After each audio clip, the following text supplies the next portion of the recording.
On the day of my cousin's wedding, she fled. My aunt ordered me to marry in her stead. My resistance was futile. Clad in an ill-fitting wedding gown, I was forced to marry into the Marquis's mansion. That night, my cold and distant cousin lifted the tassels hanging from my phoenix crown.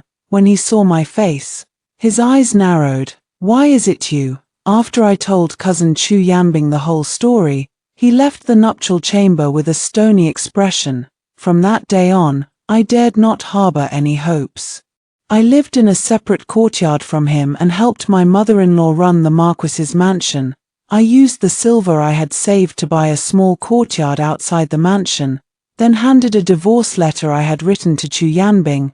"Cousin, let us divorce. I want to leave." That night, I woke to find my hands and feet chained. My once cold and self-possessed cousin had turned obsessive and unhinged. 1. My mother drowned herself in a well when I was 5. My father refused to raise me, left me at the gate of the Pei mansion, and vanished. It was a bitter spring, with sleet falling in flurries. I huddled at the Pei mansion's gate, the bitter wind cutting through me with snowflakes, my hands and feet numb with cold. I was on the verge of passing out when I heard the clatter of horse hooves drawing near. First to step down from the carriage was a handsome boy, around my age, dressed in fine brocade. A soft, caring voice soon came from inside the carriage. "Gia, slow down.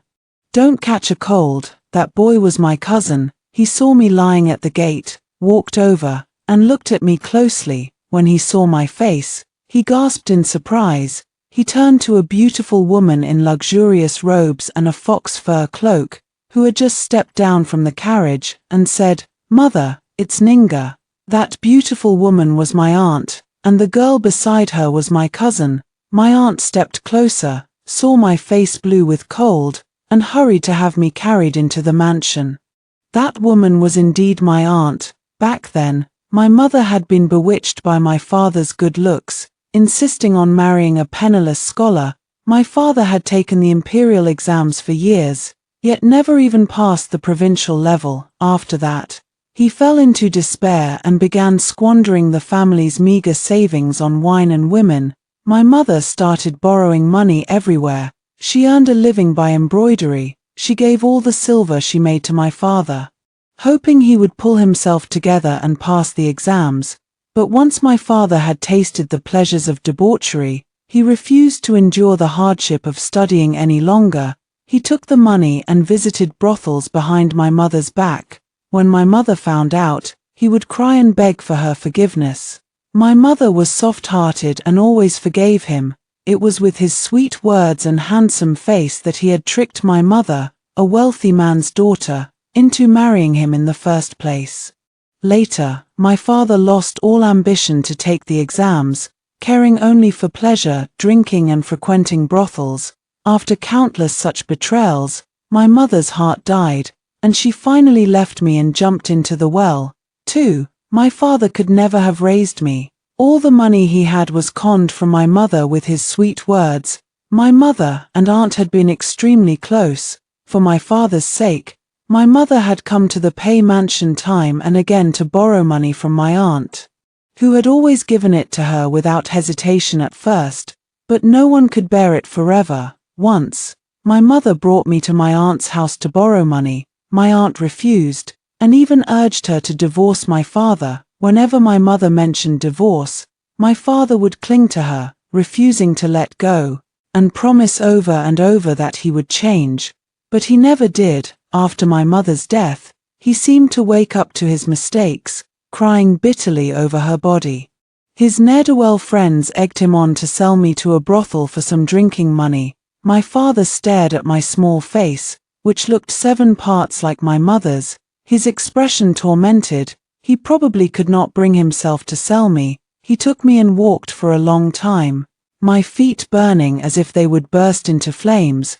My father had not slept well in days, dark circles under his eyes. I thought he was hideous. If my mother could see him like this, she would never have been bewitched by his looks. "Ninga, don't blame your father for being cruel. I really have no money to raise you. Your aunt was close to your mother. She'll surely take you in. It's better for you to stay at the Pei mansion than to follow me. I nodded slightly at him, unwilling to speak a word. 3. As my father had said, my aunt was willing to adopt me. When she heard my story, she cursed my father fiercely, wishing she could run him through with a sword.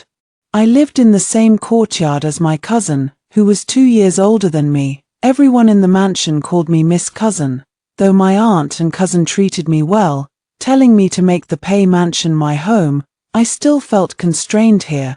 This was never truly my home. I was 7 that year, my uncle was promoted, and the Marchioness, along with her son Chu Yanbing, came to the Pei mansion to pay a visit. He was a cold and handsome boy of 13 or 14, dressed in exquisite brocade. His robe hem flowing like clouds, he stood tall and straight, his eyes as dark and deep as a winter night, cold and aloof. One glance, and I thought he was the most beautiful person I had ever seen.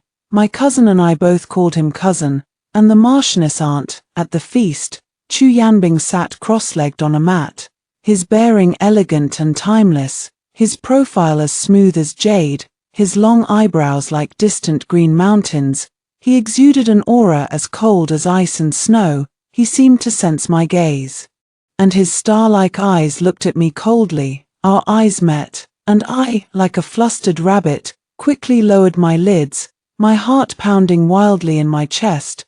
When the feast ended and the guests left, the Marchioness chatted with my uncle and aunt in the main hall, while my cousin, my brother, and I sneaked to the door and listened through the crack. I heard them talk of a marriage between the two families, betrothing my cousin to the young Marquis. So that was it. When my cousin grew up, she would marry him. A flicker of sadness crossed my eyes, but I knew my place. I was merely the daughter of a poor scholar, lucky to be adopted by my aunt, so that the people in the mansion deigned to call me Miss Cousin.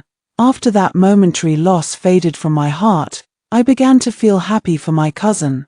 But my cousin did not see it as a blessing. When she heard my uncle and aunt betroth her, her face changed, and she burst into the hall at once. Father, mother, I don't want to marry cousin. My uncle's face darkened, while my aunt looked embarrassed. My uncle snapped in a deep voice, nonsense, scolded by my uncle. My cousin seemed startled, but still pouted stubbornly. I'm still so young, I just don't want to marry him. A helpless smile tugged at the Marchioness's lips. She sipped her tea, set the cup down, and waved my cousin over, calling her softly in a gentle voice, Schwer. My cousin scurried to her side, calling her in a low voice, Aunt. The Marchioness spoke fondly, patiently explaining to my cousin, no one is making you marry now, we're only betrothing you to your cousin first. You'll marry into the Marquis's mansion when you come of age. My cousin pressed her lips together, glanced at the young Marquis, who looked unconcerned, and said no more. The marriage between the two families was thus settled. For, after the betrothal, the two families interacted even more frequently. Every time my aunt took my cousin to the Marquis's mansion, my cousin insisted on bringing me along.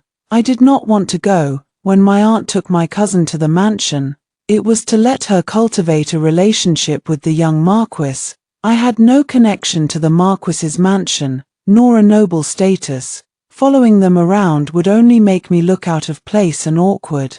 My cousin seemed to know what I was thinking, and brought my brother Pei Yuge along too. As I spent more time with young Master Chu, he told me to call him cousin, just like my cousin and brother did. I was reluctant. What kind of cousin was he to me anyway? Seeing I did not respond, Chu Yanbing lifted his eyelids lazily, unwilling. I shook my head slightly. It would be against etiquette. Chu Yanbing and I were worlds apart in status. Anyone who did not know the truth would think I, a young girl, was already learning to curry favor with the powerful. Then don't come with your cousins from now on.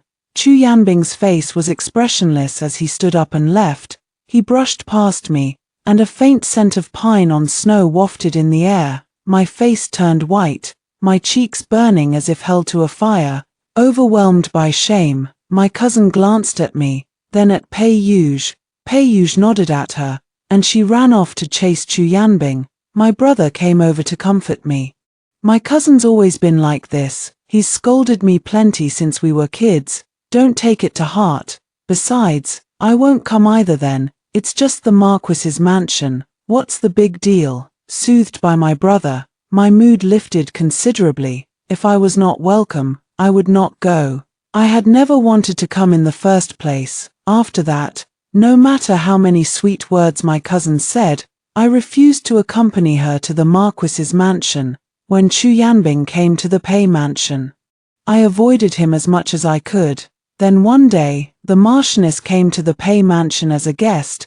She heard me call her Marchioness and him young master, and her eyes softened, a gentle smile always on her lips. No need for such formality. Your aunt loves you like her own daughter. Call me aunt, and Yanbing cousin, just like your cousin and brother do. I looked at my aunt with a troubled expression, and she smiled and nodded at me. Only then did I change my address. Aunt, cousin. The Marchioness smiled and replied, but Chu Yanbing acted as if he had not heard, not uttering a word in response. Everyone was used to his ways anyway, and paid no mind. I could not help but wonder, how could a gentle woman like the Marchioness have a child as cold as ice as Chu Yanbing? 5. Over the years, my uncle was promoted time and again, eventually becoming the Vice Minister of Revenue, a fourth-rank official. Still, the Pei mansion was far beneath the Marquis's mansion in status.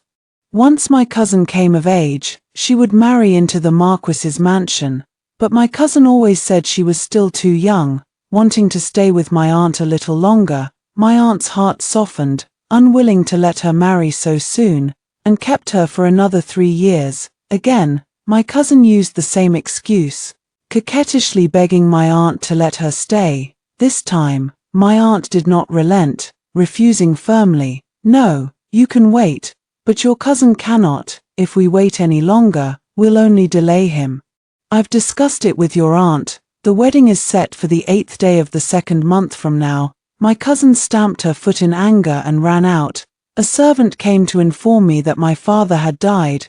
My aunt's brows furrowed, a look of disgust in her eyes, and she refused to say more. I knew my aunt hated my father deeply. She only refrained from cursing him for my sake.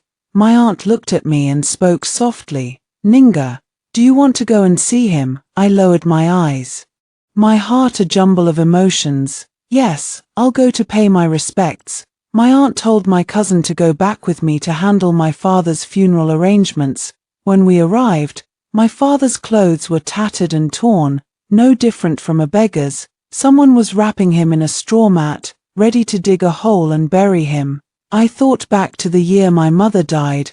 My father couldn't afford a coffin, scraping together the money for one by begging and borrowing. So poor he couldn't even hold a proper funeral. He'd stood before my mother's grave, slapping his own face, snot and tears streaming down, crying over and over that he was wrong. I'd never known if he truly loved my mother. All my life, all I'd ever heard was him telling my mother he was sorry. Yet no sooner had he said it than he'd go back to his drinking and whoring. How could a person wear 2 faces like that? For all these years, he'd had not a single coin to his name. Yet he'd never thought to come find me at the Pei mansion, to be a burden to me, because I'd hated him from the bottom of my heart. Ever since he'd left me at my aunt's door, I'd never gone to see him, never knowing how he'd lived all these years. My cousin and I went to the town and bought a coffin, and buried him properly. After the burial, I went to visit my mother, staying at her grave for an hour before returning to the capital with my cousin. 6. Back at the Pei mansion.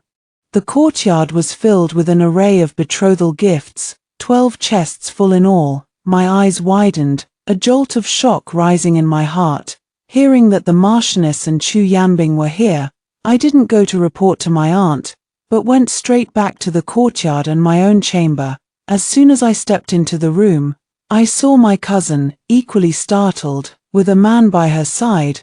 The man was handsome and valiant, a pair of phoenix eyes staring at me with wariness and danger.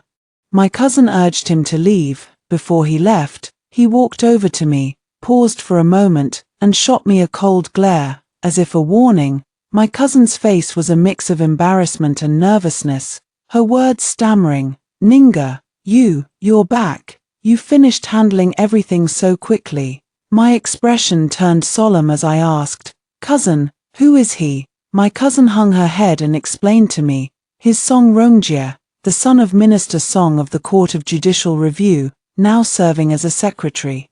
We've known each other since we were children. Here, my cousin let out a frustrated breath. I never wanted mother to betroth me to cousin Yanbing in the first place. I don't like him, but I can't call off the engagement. I even mentioned breaking off the engagement to him once.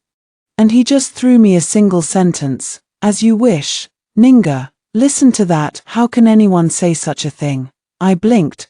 But cousin, you're already betrothed to young Master Chu, aren't you? At the thought of her betrothal to Chu Yanbing, my cousin's eyes welled up with tears, a mist clouding them. She threw her arms around me and poured out her grievances.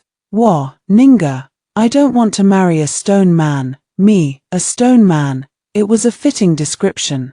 He was nothing more than an emotionless stone. 7. My cousin stayed in my chamber chatting with me for a while, and as the sky gradually darkened, we were called by the servants to the main hall for dinner. In the corridor, we ran into Chu Yanbing. The moment my cousin saw Chu Yanbing, the corners of her mouth drooped involuntarily, and she called out cousin reluctantly. Truth be told, I couldn't even be bothered to call him that. He'd never been any kind of cousin to me, anyway.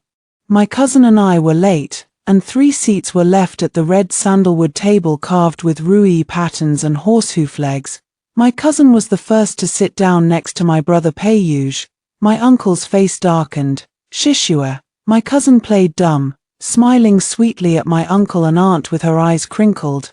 Father, I love roast duck from the hanging oven. If I sit too far, it'll be hard to reach. Only 2 seats remained at the table, one beside the head seat where my uncle sat, and the other next to my cousin. I could never sit in the seat beside my uncle. I knew my cousin refused to sit next to Chu Yanbing, but I too was unwilling, and it would be inappropriate to sit beside him. I walked over to my cousin and smiled brightly. Cousin, you're sitting in my seat. This is yours. If you love the roast duck, we can just set this dish in front of you. Okay. My cousin winked at me frantically, shaking her head at me behind everyone's back. I picked up the plate, about to move the roast duck dish. Chu Yanbing sat down in the seat beside my uncle, and spoke in a cold, indifferent tone. What a coincidence. I can't stand the smell of roast duck the most. This dish is perfect right where it is. An awkward look crossed my face, and I held the plate in my hands, at a loss for what to do. My cousin perked up in delight, took the dish from my hands, and put it back in its original place. My aunt looked at me. Ninga, sit quickly. Did you finish handling everything? I sat down and nodded at my aunt. Aunt, it's all done, my aunt said bitterly. That father of yours got exactly what he deserved, even in death. Chu Yanbing shot me a glance, a flicker of complexity passing through his unfathomable dark eyes.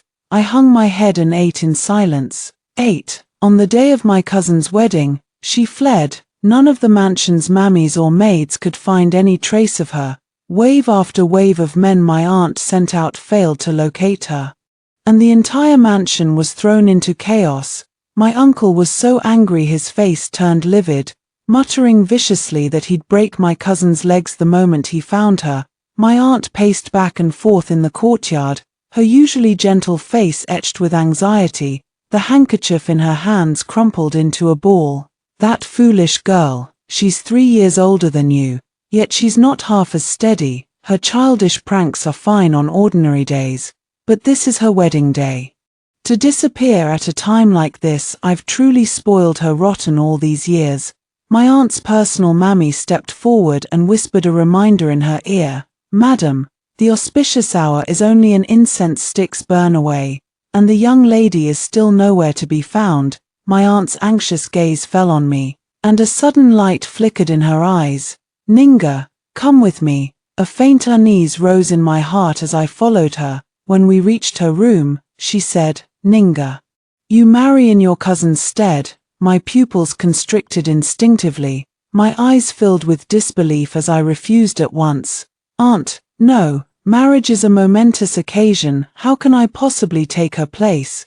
Besides, everyone in the Marquis's mansion has met my cousin. My aunt took my hands in hers, and for the first time, the always composed woman's eyes were wet with tears of urgency. Ninga, I've loved you like my own daughter all these years. You've had the same food and clothes as your cousin, no different, but your cousin acted without a thought for the consequences and fled on her wedding day. If this gets out today, not only will the Pei and Chu mansions become the laughingstock of the capital, the long-standing relationship between our two families will be broken forever. The mammy's voice came from outside the door. Madam, the auspicious hour has arrived, there's no time for more words. The wedding procession is still outside the mansion, and the entire capital is watching. This concerns the honor of both the Pei and Chu families. I'm begging you, Ninga, tomorrow, your uncle and I will go to the Marquis's mansion to apologize in person. As she spoke, my aunt made to kneel before me. I hurried to help her up. Aunt, don't do this, I'll marry him. If cousin comes back, we can just switch back then. My aunt nodded, a huge weight lifted from her shoulders. When Pei Yuge found out, he slammed open the door to the chamber. Mother, it's my elder sister who did wrong, why should Ninga have to marry in her place? I refuse to agree. You promised, once my elder sister's wedding is over, you'd ask cousin what she wants, and betroth her to me. My aunt stepped forward quickly and slapped my cousin across the face, scolding him with a dark expression. Do you want to make the chaos in this mansion even worse? If you have the guts, bring your elder sister back right now. Pei Yuge stared at me with red eyes, his lips pressed tight, saying nothing. I let the mansion's maids dress me up and do my hair, slipping into the ill-fitting wedding gown, a feather fan covering my face, and hurrying into the wedding sedan chair. 9. The bright moon shone through the window, the night sky a painted picture. Red candles flickered in the bridal chamber. Chu Yanbing pushed the door open and walked in, dressed in a red wedding robe. He'd drunk some wine, his pale fair skin flushed with a faint pink, his brows and eyes a little unfocused, seeming a touch more approachable than usual. He stepped closer to me little by little, and my grip on the feather fan tightened involuntarily, my knuckles white. Chu Yanbing's slender fingers lifted the tassels hanging from my phoenix crown, and when he saw my face, his dark eyes narrowed. Why is it you? My voice was a little hoarse as I told Chu Yanbing the whole story. Every single detail. He fell silent, his expression as calm as still water, only his eyes, dark as the night outside the window, staring at me intently. His gaze flustered me, and I hurried to say, Young master, rest assured, once cousin is found tomorrow, my aunt will bring her to the Marquis's mansion to apologize, and we'll switch back. Chu Yanbing let out a low laugh, a hint of sarcasm curving the corners of his mouth. Switch back? What do you take the Marquis's mansion for? I knew Chu Yanbing must be furious over my cousin's escape. No man could stand such a thing. My tone was gentle as I explained to him patiently, Young master, my aunt resorted to this desperate measure to preserve the honor of the Marquis's mansion. If the bride fleeing her wedding gets out, it's not just the Pei mansion that loses face, the Marquis's mansion does too. Chu Yanbing let out a sneer, straightened up, and lazily lowered his eyelids to shoot me a side glance before turning and walking away. 10. Early the next morning, there was no word from the Pei mansion, which meant my elder cousin was still missing. A maid from the Marquis's mansion came to tell me I was to go pay my respects to the Marquis and Marchioness with tea, but I was an imposter. I hid in my room, unwilling to go. Chu Yanbing came to my room, and he must have seen my misgivings, for he spoke in a cold tone. Mother already knows you're not Pei Shishua, but since you've married into the mansion now, you must follow the etiquette and offer them tea. With Chu Yanbing saying that, I had no more reservations. I followed him to the main hall of the Marquis's mansion. The Marquis and Marchioness looked at me with calm expressions, and the Marchioness in particular wore her usual kind smile. I offered them tea according to the wedding rites. The Marchioness helped me up and spoke softly. Ninga, Binga told me everything last night. Now that you've married into the Chu mansion, you are our young madam. You should call me mother from now on. A flicker of doubt crossed my eyes, but I didn't think too much of it, smiling as I explained to the Marchioness, Madam, I only married in my cousin's stead out of helplessness.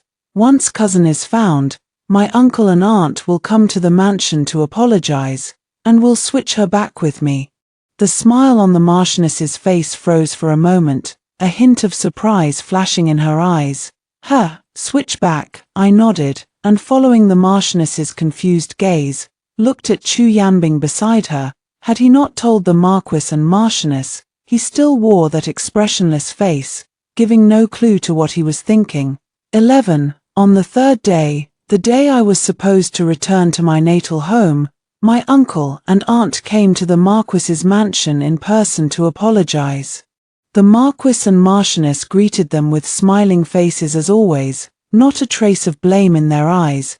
This family was far too understanding. My aunt told the Marchioness she had some private words to say to me, and led me to the courtyard where I lived. Walking beside her, I said, Aunt, cousin has been found now.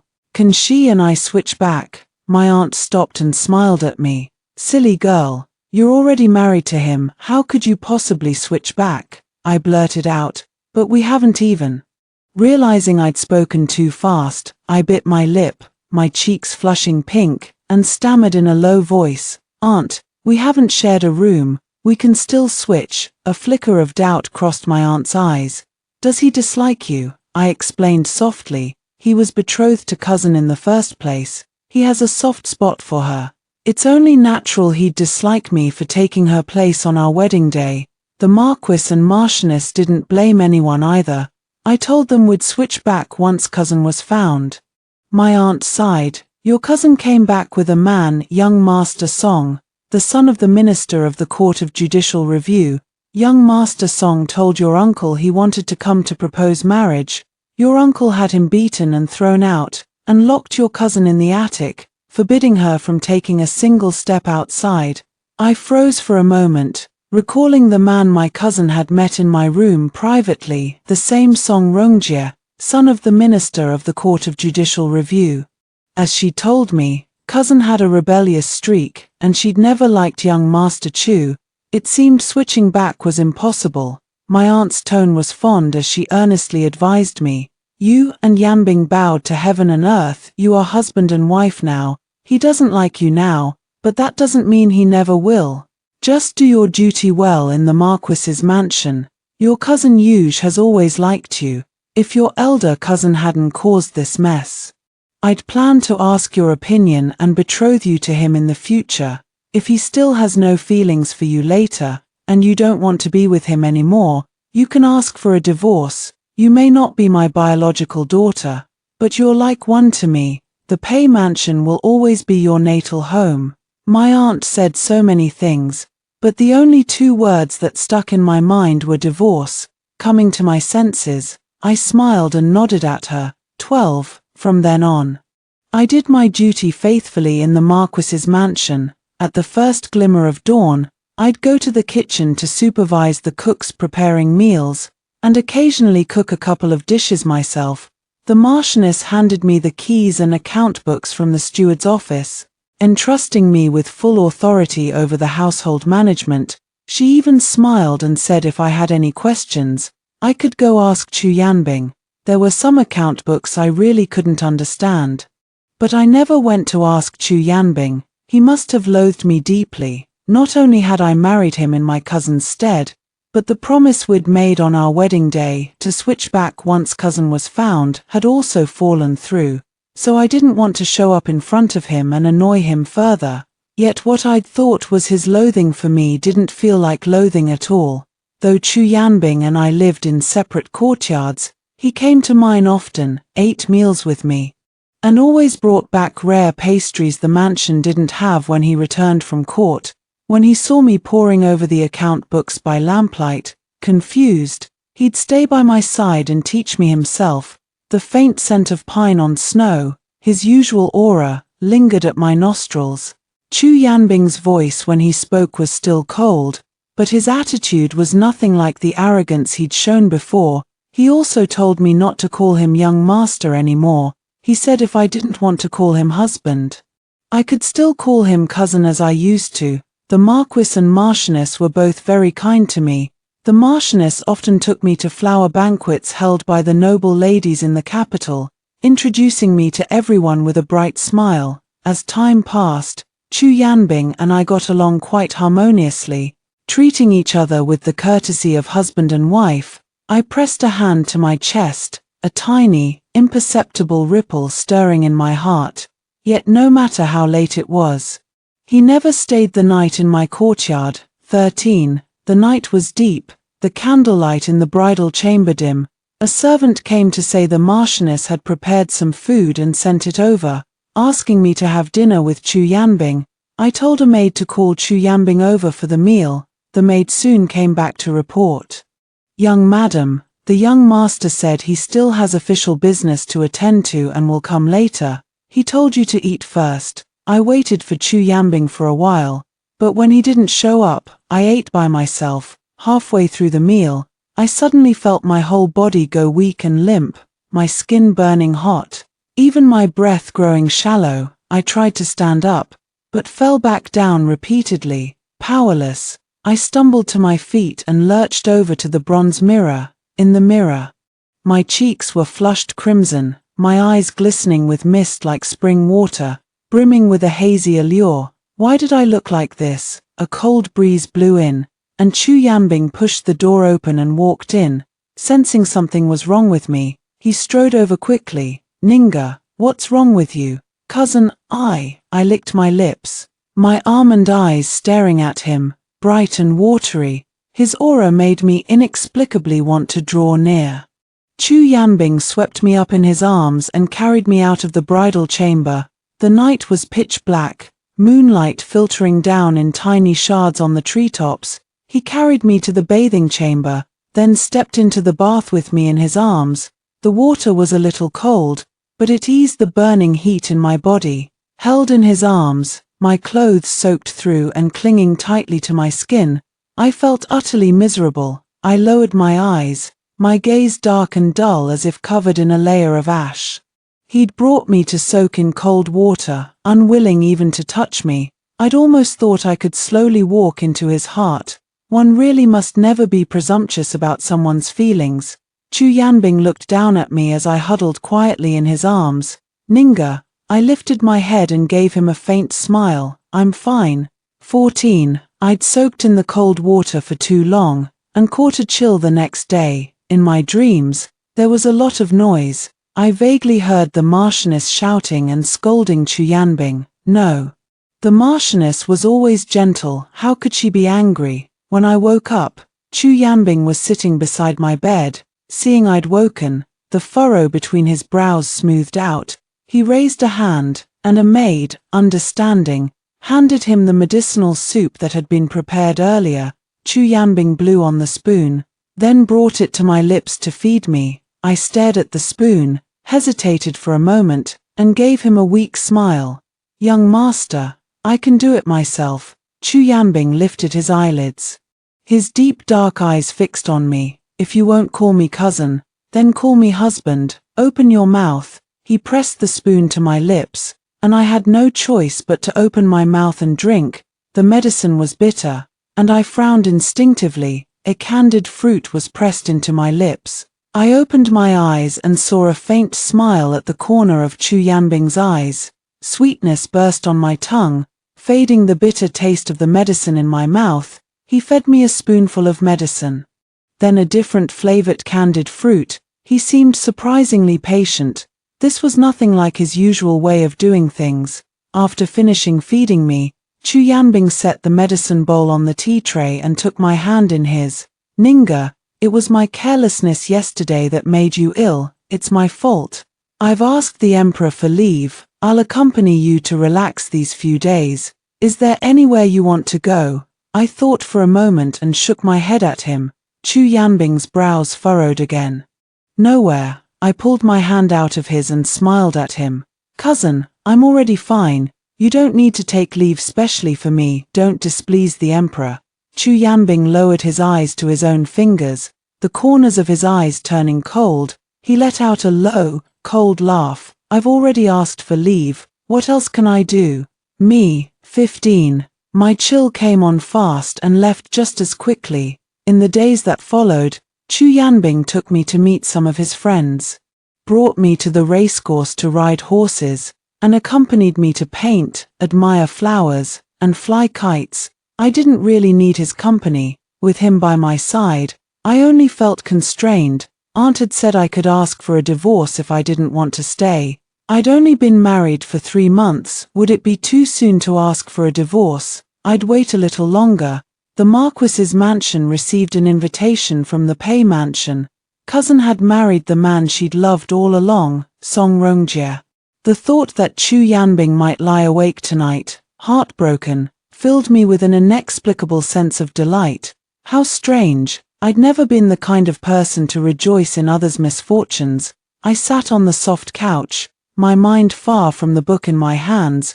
What's making you so happy? I didn't notice when Chu Yanbing walked in. At the sound of his voice, my heart skipped a beat, and I almost knocked over the teacup beside me. His night-dark eyes narrowed slightly, watching me with amusement. Nothing. I read something interesting in the book. It certainly seems like a good book. Though cousin, Chu Yanbing's lips curved up, the amusement in his eyes deepening as he slowly took the book from my hands and pressed it back into them. You're holding it upside down. I lowered my head and stared at the book, now righted by Chu Yanbing, my cheeks flushing with embarrassment. 16. On the emperor's birthday, I saw cousin Yuge at the palace gate, just as I stepped down from the carriage. Pei Yuge walked toward me, starlight glimmered in his dark eyes.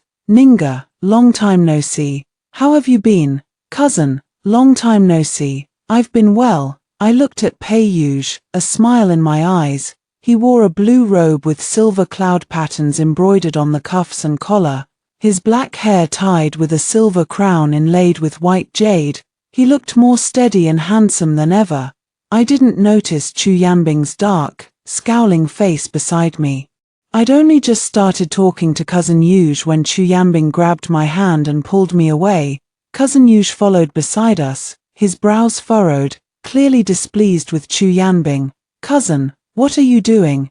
It won't make us late just for me to chat with my cousin for a moment. Chu Yanbing ignored him, and he didn't seem to mind. Walking beside me, he chatted about all sorts of family matters. Chu Yanbing suddenly stopped, his brows knotted, and pulled me from his right side to his left.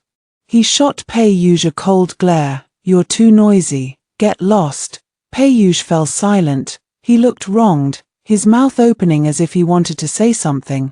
But in the end, he said nothing. After the palace feast ended, I didn't have time to speak with my uncle and aunt before he dragged me onto the carriage. As soon as Chu Yanbing sat down with me inside, he slipped his hand around my waist and lifted me onto his lap. We had never shared a room, and such an intimate gesture was rare between us. To me, he was no longer my husband, but merely my master. I struggled to sit up, only to be held fast in his embrace. His deep, slanted phoenix eyes blazed with a fierce possessiveness. Call me cousin. I shot him a puzzled glance, unsure of his game, yet obeyed all the same. Cousin, say it again. Cousin, again. I looked up and couldn't help but stare at him as if he were a fool. 17. Chu Yanbing lowered his head and pressed his soft, cool lips to mine. The more I struggled, the tighter he held me, the harder his kiss became. Worn out and sweating from the tussle, I gave up fighting. Limp in his arms like a dead fish, I let him do as he pleased. His warm breath grew ragged, he swallowed hard, his voice thick and hoarse. Cousin, I don't want to wait any longer. I had no idea what he was waiting for, but his actions filled me with irritation. I'm not your cousin. We were barely related at all. How could he call me that? Chu Yanbing's face stiffened, the desire in his eyes fading, a flash of rage cutting across the corners of his eyes. Not my cousin, then Pei Yu's cousin. Is that it? He seemed utterly strange today, and I frowned in confusion. We've always been cousins by blood, he snapped, grabbing my wrists as I pushed at him, and crushed his lips to mine in a frenzy. That night, when we returned, he stayed in my courtyard, insistent on sharing my bed. I was used to sleeping alone, and his presence felt like an intrusion. I tossed and turned, unable to fall asleep. Somehow, I woke Chu Yanbing beside me. He took a deep breath, rolled over, and pinned me beneath him. I can't take it anymore. My pupils constricted, my face paling in an instant, just as his lips were about to touch mine. I turned my head instinctively and cried out, "Don't!" Seeing my resistance, Chu Yanbing pressed his lips together, sat up in a red sandalwood carved chair, his expression cold and distant, clearly warning all strangers to keep their distance. He had no more to say, so I took my leave. 20. Late that night, I woke up thirsty. The red candles in my chamber flickered, brighter than usual. Chu Yanbing was sitting at the foot of my bed, just as he had been that day. He sat in the chair, lazy and listless, cold and aloof. It was as if I'd seen a ghost. I sat up instinctively, only to find my wrists bound by 2 silver chains. A mist blurred my eyes, tears threatening to spill as fear washed over me. "Cousin, what are you doing?" Chu Yanbing pulled the divorce letter I had given him that day from his bosom and tore it to shreds before my eyes. "Cousin, I wanted to give you time to adjust, but it seems it was for nothing. It's been a year, and you still want to leave. Do you love that cousin of yours from the Pei mansion that much? But cousin, don't you forget you married me. Even if you don't love me, you are still Chu Yanbing's wife." He leaned down and kissed me, his face hardening back into its usual arrogance, his tone playful and lazy. "Oh, cousin, I forgot to tell you. I was the one who urged your cousin to run away on her wedding day. I knew Pei Yuj loved you, and that you loved him too. So I had no choice but to go along with the marriage to the Pei family. As long as your cousin fled on her wedding day, the Pei family would have to send another daughter to marry me, and they had no other daughter, only you, cough, cough." I stared at Chu Yanbing in stunned disbelief, his words stealing my breath away. He had planned everything. He stood up to pour me a glass of water, holding the porcelain cup. He lifted me into his arms and fed me the water.